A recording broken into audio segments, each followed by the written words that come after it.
اس کی لائی ہوئی ہر چیز کو گھنٹوں دیکھتی، بار بار پوچھتی، اتنا ہی کیوں؟ کیا بھاؤ ہے؟ کیا اتنا مہنگا ہو گیا؟ دایا کبھی ان بدگمانیوں کا جواب ملائمت سے دیتی، لیکن جب بیگم زیادہ تیز ہو جاتی تو وہ بھی کڑی پڑ جاتی تھی، قسمیں کھاتی، صفائی کی شہادتیں پیش کرتی، تردید اور حجت میں گھنٹوں لگ جاتے۔ قریب قریب روزانہ یہی کیفیت رہتی تھی، اور روز یہ ڈرامہ دایا کی خفیف سی اشک ریزی کے بعد ختم ہو جاتا تھا۔ دایا کا اتنی سختیاں جھیل کر پڑے رہنا شاکرہ کے شقوق کی آبیاری کرتا تھا۔ اسے کبھی یقین نہ آتا تھا کہ یہ بڑھیا محض بچے کی محبت سے پڑی ہوئی ہے۔ وہ دایا کو ایسے لطیف جذبہ کا اہل نہیں سمجھتی تھی۔ اتفاق سے ایک روز دایا کو بازار سے لوٹنے میں ذرا دیر ہو گئی۔ وہاں دو کنجڑنیوں میں بڑے جوش و خروش سے مناظرہ تھا۔ ان کا مسحور طرز ادا، اس کا اشتعال انگیز استدلال، ان کی متشکل تضحیک، ان کی روشن شہادتیں اور منور روایتیں، ان کی تعریض اور تردید بے مثال تھی۔ زہر کے دو دریا تھے یا دو شعلے جو دونوں طرف سے امڑ کر باہم گتھ گئے تھے۔ یہاں روانی زبان تھی، گویا کوزے میں دریا بھرا ہو۔ اس کا جوش اظہار ایک دوسرے کے بیانات کو سننے کی اجازت نہ دیتا تھا۔ ان کے الفاظ میں ایسی رنگینی، تخیل کی ایسی نوعیت، اسلوب کی ایسی جدت، مضامین کی ایسی آمد، تشبیہات کی ایسی موزونیت اور فکر کی ایسی پرواز پر ایسا کون سا شاعر ہے جو رشک نہ کرتا؟ صفت یہ تھی کہ اس مباحثہ میں تلخی یا دل آویزی کا شائبہ بھی نہ تھا۔ دونوں بلبلیں اپنے اپنے ترانوں میں محو تھیں۔ ان کی متانت، ان کا ضبط، ان کا اطمینان قلب حیرت انگیز تھا۔ ان کے ظرف دل میں اس سے کہیں زیادہ کہنے کی اور بدرجہاز زیادہ سننے کی گنجائش معلوم ہوتی تھی، الغرض یہ خالص دماغی ذہنی مناظرہ تھا، اپنے اپنے کمالات کے اظہار کے ایک خالص زور آزمائی تھی، اپنے اپنے کرتب اور فن کے جوہر دکھانے کے لیے۔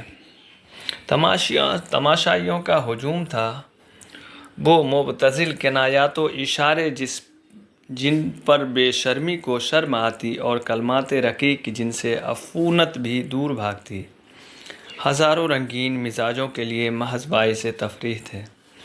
دایا بھی کھڑی ہو گئی کہ دیکھوں کیا ماجرا ہے، پر تماشا اتنا دل آویز تھا کہ اسے وقت کا مطلق احساس نہ تھا۔ یکایک 9 بجنے کی آواز کان میں آئی تو سحر ٹوٹا۔ وہ لپکی ہوئی گھر کی طرف چلی۔ شاکرہ بھری بیٹھی تھی، دایا کو دیکھتے ہی تیور بدل کر بولی، کیا بازار میں کھو گئی تھی؟ دایا نے خطا وارانہ انداز سے سر جھکا لیا، بولی، بی بی، ایک جان پہچان کی ماما سے ملاقات ہو گئی اور باتیں کرنے لگی۔ شاکرہ سے اور بھی برہم ہوئی۔ شاکرہ جواب سے اور بھی برہم ہوئی، یہاں دفتر جانے کو دیر ہو رہی ہے، تمہیں سیر سپاٹے سوجھی ہے؟ مگر دایا نے اس وقت دبنے کی خیریت سمجھی، بچہ کو گود میں لینے چلی، پر شاکرہ نے جھڑک کر کہا، رہنے دو، تمہارے بغیر بے حال نہیں ہوا جاتا۔ دایا نے اس حکم کی تعمیل ضروری نہ سمجھی۔ بیگم صاحبہ کا غصہ فرو کرنے کی اس سے زیادہ کارگر کوئی تدبیر ذہن میں نہ آئی۔ اس نے نصیر کو اشارے سے اپنی طرف بلایا۔ وہ دونوں ہاتھ پھیلائے لڑکھڑاتا ہوا اس کی طرف چلا۔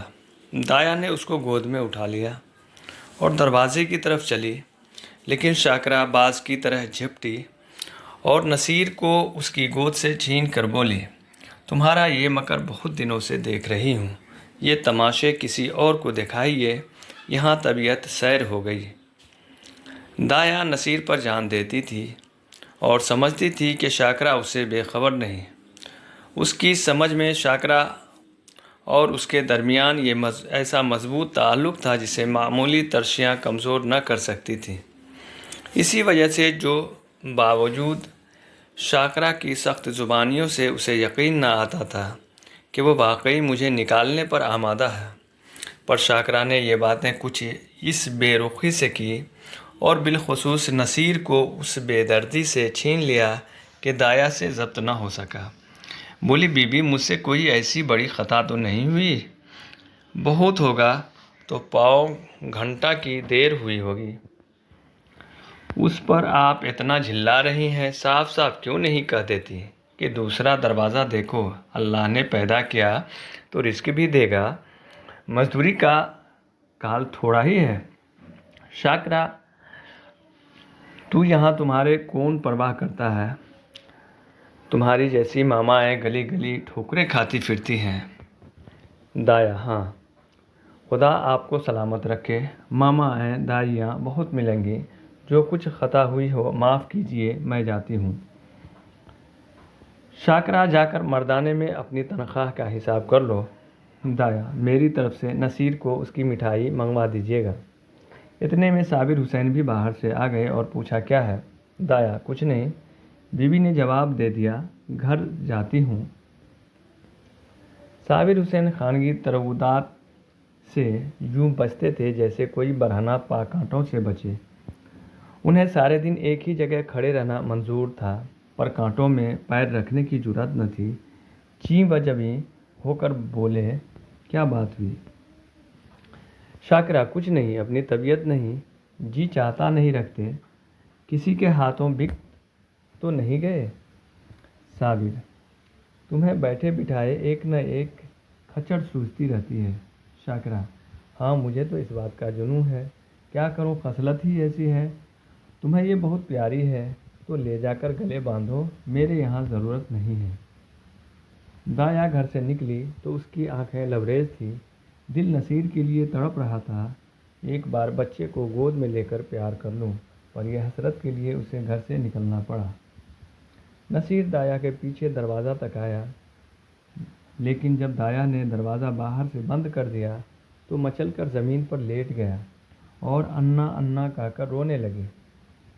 شاکرا نے چمکارا پیار کیا، گود میں لینے کی کوشش کی، مٹھائی کا لالچ دیا، میلہ دکھانے کا وعدہ کیا، اس سے کام نہ چلا تو بندر اور سپاہی اور لولو اور ہوا کی دھمکی دی، مگر نصیر پر مطلق اثر نہ ہوا، یہاں تک کہ شاکرا کو غصہ آ گیا اور اس نے بچہ کو وہیں چھوڑ دیا اور آ کر گھر کے دھندوں میں مصروف ہو گئی۔ نصیر کا منہ اور گال لال ہو گئے، آنکھیں سوج گئی، آخر وہ وہیں زمین پر سسکتے سسکتے سو گیا۔ شاکرا نے سمجھا تھا کہ تھوڑی دیر میں بچہ رو دھو کر چپ ہو جائے گا، پر نصیر نے جاگتے ہی پھر انا کی رٹ لگائی۔ 3 بجے صابر حسین دفتر سے آئے اور بچے کی یہ حالت دیکھی تو بی بی کی طرف قہر کی نگاہوں سے دیکھ کر اسے گود میں اٹھا لیا اور بہلانے لگے۔ آخر نصیر کو جب یقین ہو گیا کہ دایا مٹھائی لینے گئی تو اسے تسکین ہوئی، مگر شام ہوتے ہی اس نے پھر چیخنا شروع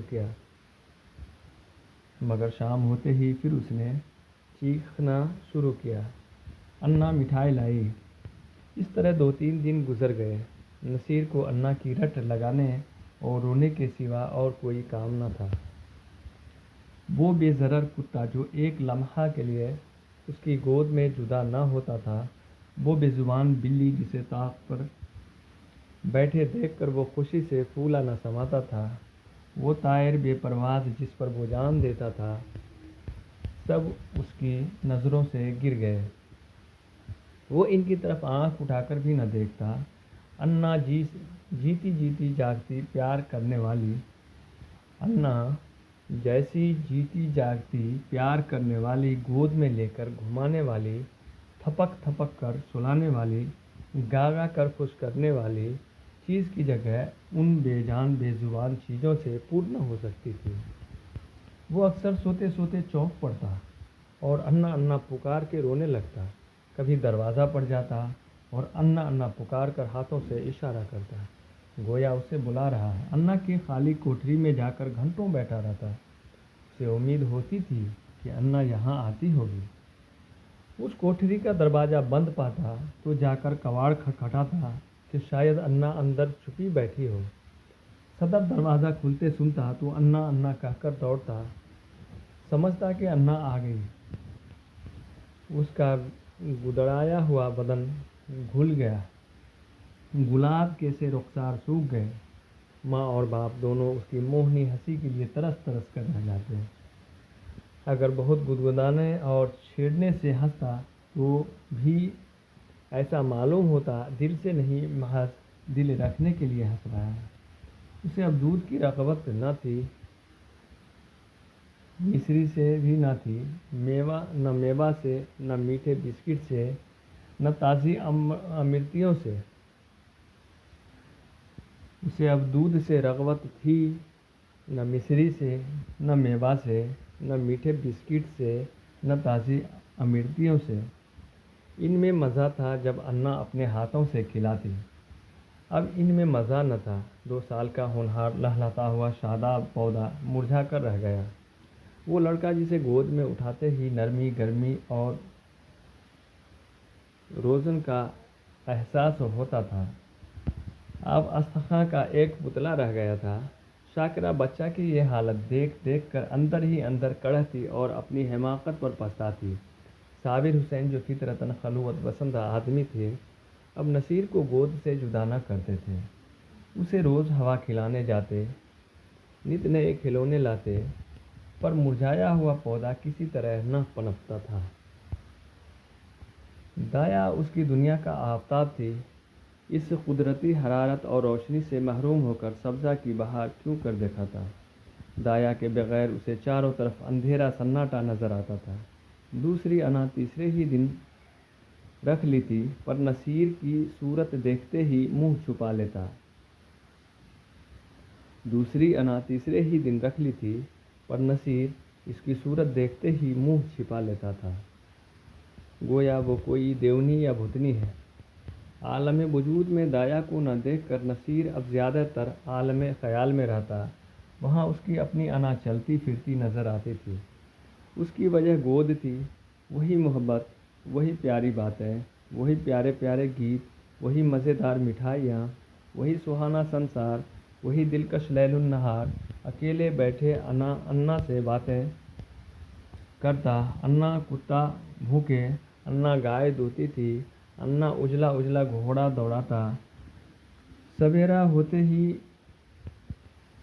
لوٹا لے کر دایا کی کوٹھری میں جاتا اور کہتا، انا پانی پی۔ دودھ کا گلاس لے کر اس کی کوٹھری میں رکھ آتا اور کہتا، انا دودھ پلا۔ اپنی چارپائی پر تکیہ رکھ کر چادر سے ڈھانک دیتا اور کہتا، انا سوتی۔ شاکرہ کھانے بیٹھتی تو رکابیاں اٹھا کر انا کی کوٹھری میں لے جاتا اور کہتا، انا کھانا کھائے گی۔ انا اس کے لیے اب ایک آسمانی وجود تھی جس کی واپسی کے اسے مطلق امید نہ تھی۔ وہ محض گزشتہ خوشیوں کی دلکش یادگار تھی، جس کی یاد ہی اس کا سب کچھ تھی۔ نصیر کے انداز میں رفتہ رفتہ طفلانہ شوخی اور بےتابی کی جگہ ایک حسرتناک توکل، ایک مایوسانہ خوشی نظر آنے لگی۔ اس طرح 3 ہفتے گزر گئے۔ برسات کا موسم تھا، کبھی شدت کی گرمی، کبھی ہوا کے ٹھنڈے جھونکے، بخار اور زکام کا زور تھا۔ نصیر کی نقاہت اور موسمی تغیرات کو برداشت نہ کر سکی۔ شاکرہ احتیاطاً اسے فلالین کا کرتا پہنائے رکھتی، اسے پانی کے قریب نہ جانے دیتی، ننگے پاؤں ایک قدم نہ چلنے دیتی، مگر رطوبت کا اثر ہو ہی گیا۔ نصیر کھانسی اور بخار میں مبتلا ہو گیا۔ صبح کا وقت تھا، نصیر چارپائی پر آنکھیں بند کیے پڑا تھا، ڈاکٹروں کا علاج بے سود ہو رہا تھا۔ شاکرہ چارپائی پر بیٹھی اس کے سینے پر تیل کی مالش کر رہی تھی اور صابر حسین صورت غم بنے ہوئے بچے کو پردرد نگاہوں سے دیکھ رہے تھے۔ اس طرف وہ شاکر سے بہت کم بولتے تھے، انہیں اس سے ایک نفرت سی ہو گئی تھی۔ وہ نصیر کی اس بیماری کا سارا الزام اس کے سر رکھتے تھے۔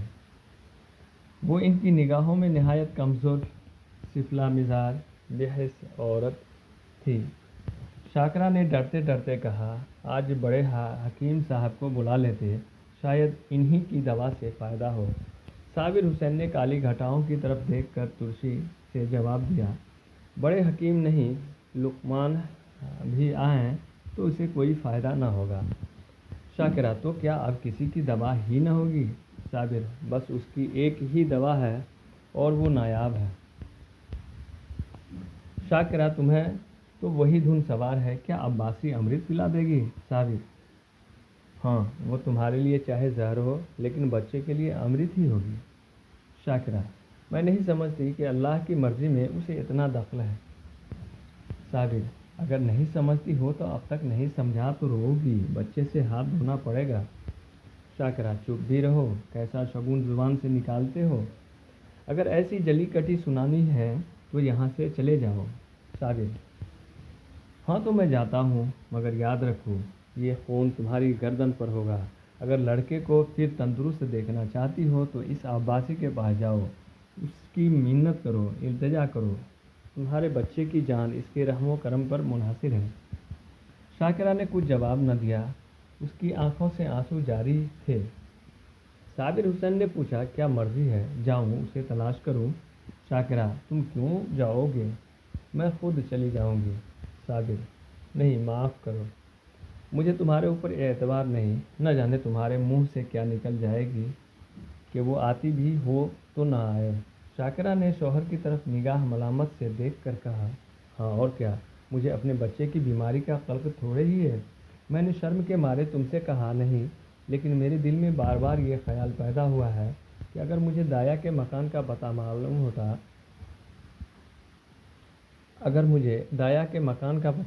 معلوم ہوتا تو میں اسے کب کی منع لائی ہوتی۔ وہ مجھ سے کتنی ناراض ہو لیکن نصیر سے اسے محبت تھی۔ میں آج ہی اس کے پاس جاؤں گی، اس کے قدموں کو آنسوؤں سے تر کر دوں گی اور وہ جس طرح راضی ہوگی اسے راضی کروں گی۔ شاکرہ نے بہت ضبط کر کے یہ باتیں کہیں مگر امڑے ہوئے آنسو اب تک نہ رک سکے۔ صابر حسین نے بیوی کی طرف ہمدردانہ نگاہ سے دیکھا اور نادم ہو کر بولے میں تمہارا جانا مناسب نہیں سمجھتا، خود ہی جاتا ہوں۔ عباسی دنیا میں اکیلی تھی، کسی زمانے میں اس کا خاندان گلاب کا سرسبز شاداب درخت تھا، مگر رفتہ رفتہ خزاں کے سب پتیاں گرا دیں۔ وعدے حوادث نے درخت کو پامال کر دیا اور اب یہی سوکھی ٹہنی ہرے بھرے درخت کی یادگار باقی تھی، مگر نصیر کو پا کر اس کی سوکھی ٹہنی میں جان سی پڑ گئی تھی۔ اس میں ہری ہری پتیاں نکل آئی تھیں، وہ زندگی جو اب تک خشک اور پامال تھی اس میں پھر رنگ و بو کے آثار پیدا ہو گئے تھے۔ اندھیرے بیاباں میں بھٹکے ہوئے مسافر کو شمع کی جھلک نظر آنے لگی تھی۔ اب اس کا جوئے حیات سنگ ریزوں سے نہ ٹکراتا تھا، وہ اب ایک گلزار کی آبیاری کرتا۔ اب اس کی زندگی محمل نہیں تھی، اس میں معنی پیدا ہو گئے تھے۔ عباسی نصیر کی بھولی بھولی باتوں پر نثار ہو گئی، مگر وہ اپنی محبت کو شاکرہ سے چھپاتی تھی، اس لیے کہ ماں کے دل میں رشک نہ ہو۔ وہ نصیر کے لیے ماں سے چھپ کر مٹھائیاں لاتی اور اسے کھلا کر خوش ہوتی۔ وہ دن میں 2-3 بار اسے اپٹن ملتی کہ بچہ خوب پروان چڑھے۔ وہ اسے دوسروں کے سامنے کوئی چیز نہ کھلاتی کہ بچہ کو نظر نہ لگ جائے، ہمیشہ دوسروں سے بچے کی کم خوری کا رونا رویا کرتی، اسے نظر بد سے بچانے کے لیے تعویذ اور گنڈے لاتی رہتی۔ یہ اس کی خالص مادرانہ محبت تھی جس میں اپنے روحانی اور اعتزاز کے سوا اور کوئی غرض نہ تھی۔ اس گھر سے نکل کر آج عباسی کی حالت ایسی ہو گئی کہ وہ تھیٹر میں یکایک بجلیوں کے گل ہو جانے سے ہوتی ہے۔ اس کی آنکھوں کے سامنے وہی صورت ناچ رہی تھی، کانوں میں وہی پیاری پیاری باتیں گونج رہی تھی۔ اسے اپنا گھر پھاڑے کھاتا تھا، اس کال کوٹھری میں دم گھٹا جاتا تھا۔ رات جوں توں کر کے کٹی، صبح کو وہ مکان میں جھاڑو دے رہی تھی، یکایک تازے حلوے کی صدا سن کر بے اختیار باہر نکل آئی۔ ماں یاد آ گیا، آج حلوہ کون کھائے گا، آج گود میں بیٹھ کر کون چاکے گا وہ نغمہ مسرت سننے کے لیے۔ وہ حلوہ کھاتے وقت نصیر کی آنکھوں سے، ہونٹوں سے اور جسم کے ایک عضو سے برستا تھا۔ عباسی کی روح تڑپ اٹھی، وہ بے قراری کے عالم میں گھر سے نکلی کہ چلوں، نصیر کو دیکھ آؤں، پر آدھے راستے سے لوٹ گئی۔ نصیر عباسی کے دھیان سے ایک لمحہ کے لیے بھی نہیں اترتا تھا۔ وہ سوتے سوتے چوک پڑتی۔ معلوم ہوتا نصیر ڈنڈے کا گھوڑا دوائے چلا آتا ہے۔ پڑوسنیوں کے پاس جاتی ہے تو نصیر ہی کا چرچا کرتی، اس کے گھر کوئی آتا تو نصیر ہی کا ذکر کرتی۔ نصیر اس کے دل اور جان میں بسا ہوا تھا۔ شاکرہ کی بے رخی اور بدسلوکی کے ملال کے لیے اس میں جگہ نہ تھی۔ وہ روز ارادہ کرتی کہ آج نصیر کو دیکھنے جاؤں گی، اس لیے بازار کے کھلونے اور مٹھائیاں لاتی۔ گھر سے چلتی لیکن کبھی آدھے راستے سے لوٹ آتی، کبھی 2-4 قدم سے آگے نہ بڑھا جاتا۔ کون منہ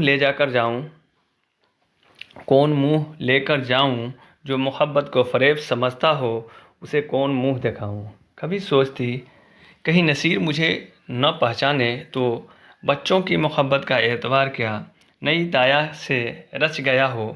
یہ خیال اس کے پیروں میں زنجیر کا کام کر جاتا تھا۔ اس طرح 2 ہفتے گزر گئے۔ عباسی کا دل ہر دم اچاٹ رہا تھا، جیسے کوئی اسے لمبا سفر درپیش ہو۔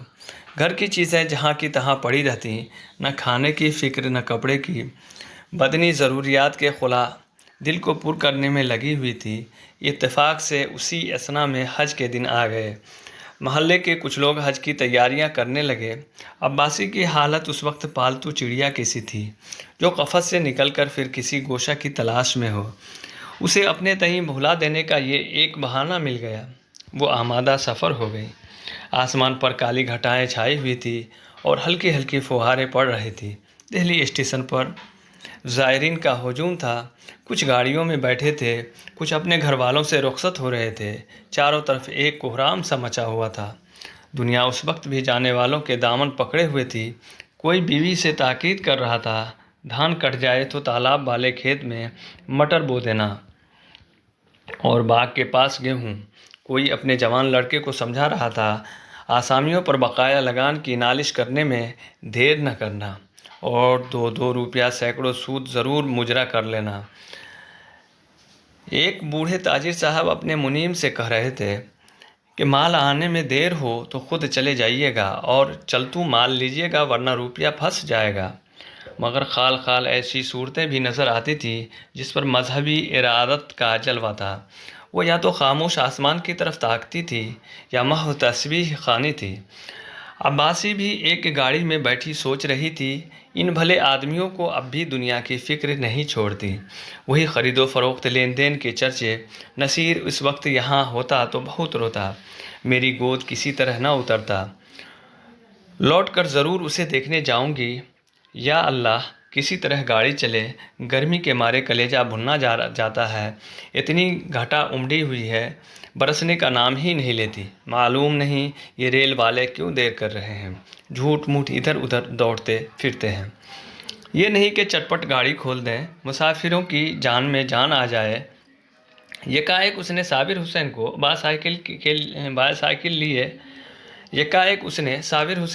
باسائیکل لیے پلیٹ فارم پر آتے دیکھا۔ ان کا چہرہ اترا ہوا تھا اور کپڑا تر تھے۔ وہ گاڑیوں میں جھانکنے لگے۔ عباسی محض یہ دکھانے کے لیے کہ میں بھی حج کرنے جا رہی ہوں گاڑی سے باہر نکل آئی۔ صابر حسین اسے دیکھتے ہی لپک کر قریب آئے اور بولے، کیوں عباسی، تم بھی حج کو چلی؟ عباسی نے فخریہ انکسار سے کہا، ہاں، یہاں کیا کروں، زندگی کا کوئی ٹھکانہ نہیں، معلوم نہیں کب آنکھیں بند ہو جائیں۔ خدا کے یہاں منہ دکھانے کے لیے بھی تو کوئی سامان چاہیے۔ نصیر میاں، تو اچھی طرح ہیں۔ صابر، اب تو تم جا رہی ہو، نصیر کا حال پوچھ کر کیا کرو گی؟ اس کے لیے دعا کرتی رہنا۔ عباسی کا سینہ دھڑکنے لگا۔ گھبرا کر بولی، کیا دشمنوں کی طبیعت اچھی نہیں ہے؟ صابر، اس کی طبیعت تو اسی دن سے خراب ہے جس دن تم وہاں سے نکلی۔ کوئی 2 ہفتہ تو انا کی رٹ لگاتا رہا اور اب 1 ہفتہ سے کھانسی اور بخار میں مبتلا ہے۔ ساری دوائیں کر کے ہار گیا، کوئی نفع ہی نہیں ہوتا ہے۔ میں نے ارادہ کیا تھا چل کر تمہاری منت سماعت کر کے لے چلوں، کیا جانے تمہیں دیکھ کر اس کی طبیعت کچھ سنبھل جائے۔ لیکن تمہارے گھر پر آیا تو معلوم ہوا کہ تم حج کرنے جا رہی ہو۔ اب کس منہ سے چلنے کو کہوں؟ تمہارے ساتھ سلوک ہی کون سا اچھا کیا تھا کہ اتنی جرأت کر سکوں، اور پھر کار ثواب میں رکھنا ڈالنے کا بھی خیال ہے۔ جاؤ، اس کا خدا حافظ ہے۔ حیات باقی ہے تو صحت ہو ہی جائے گی، ورنہ مشیت ایزدی سے کیا چارہ۔ عباسی کی آنکھوں میں اندھیرا چھا گیا، سامنے کی چیزیں تیرتی ہوئی معلوم ہوئی، دل پر ایک عجیب وحشت کا غلبہ ہوا، دل سے دعا نکلی، اللہ میری جان کے صدقے میری نصیر کا بال بیکا نہ ہو۔ رقت سے گلا بھر آیا، میں کیسی سنگ دل ہوں، پیارا بچہ رو رو کر ہلکان ہو گیا، اور میں اسے دیکھنے تک نہ گئی۔ شاکرہ بدمزاج سہی، بد زبان سہی، نصیر نے میرا کیا بگاڑا تھا؟ میں نے ماں کا بدلہ نصیر سے لیا، یا خدا میرا گناہ بخشیو، پیارا نصیر میرے لیے ہڑک رہا ہے۔ اس خیال سے عباسی کا کلیجہ محسوس اٹھا اور آنکھوں سے آنسو بہہ نکلے۔ مجھے کیا معلوم تھا کہ اسے مجھ سے اتنی محبت ہے، ورنہ شاکرہ کی جوتیاں کھاتی اور گھر سے قدم نہ نکالتی۔ نہ معلوم بیچارے کی کیا حالت ہے۔ انداز وحشت سے بولی، دودھ تو پیتے ہی ہیں نا صابر، تم دودھ پینے کو کہتی ہو؟ اس نے 2 دن سے آنکھیں تو کھولی نہیں۔ عباسی، یا میرے اللہ، ارے او قلی بیٹا، آگے میرا اسباب گاڑی سے اتار دے، اب مجھے حج وج میں نہیں سوجتی۔ ہاں بیٹا جلدی کر میاں، دیکھتے کوئی یکا ہو تو ٹھیک کر لیجیے۔ یکا روانہ ہوا، سامنے سڑک پر کئی بگھیاں کھڑی تھیں، گھوڑا آہستہ آہستہ چل رہا تھا۔ عباسی بار بار جھنجھلاتی تھی اور یکا بان سے کہتی تھی، بیٹا جلدی کر، میں تجھے کچھ زیادہ دے دوں گی۔ راستہ میں مسافروں کی بھیڑ دیکھ کر اسے غصہ آتا تھا، اس کا جی چاہتا تھا گھوڑے کے پر لگ جاتے، لیکن جب صابر حسین کا مکان قریب آیا تو عباسی کا سینہ زور سے اچھلنے لگا، سر تیورا گیا، بار بار دل سے دعا نکلنے لگی، خدا کرے سب خیر و عافیت ہو۔ یکا صابر حسین کی گلی میں داخل ہوا، دفعتاً عباسی کے کان میں ایک رونے کی آواز آئی، اس کا کلیجہ منہ کو آ گیا، سر تیورا گیا، معلوم ہوا دریا میں ڈوبی جاتی ہو۔ جی چاہا یکا سے کود پڑوں، مگر ذرا دیر میں معلوم ہوا کہ عورت میکے سے ودا ہو رہی ہے۔ تسکین ہوئی، آخر صابر حسین کا مکان آ پہنچا۔ عباسی نے ڈرتے ڈرتے دروازے کی طرف تاکا، جیسے کوئی گھر سے بھاگا ہوا یتیم لڑکا شام کو بھوکا پیاسا گھر آئے اور دروازے کی طرف سہمی ہوئی نگاہ سے دیکھے کہ کوئی بیٹھا تو نہیں ہے۔ دروازہ پر سناٹا چھایا ہوا تھا، باورچی بیٹھا حقہ پی رہا تھا۔ عباسی کو ذرا ڈھارس ہوئی، گھر میں داخل ہوئی تو دیکھا کہ نئی دایا بیٹھی پولیس پکا رہی ہے۔ کلیجہ مضبوط ہوا، شاکرہ کے کمرے میں گئی تو اس کا دل گرمی کی دوپہر دھوپ کی طرح کانپ رہا تھا۔ شاکرہ نصیر کو گود میں لیے دروازے کی طرف ٹکٹکی لگائے تاک رہی تھی، غم اور یاس کی زندہ تصویر۔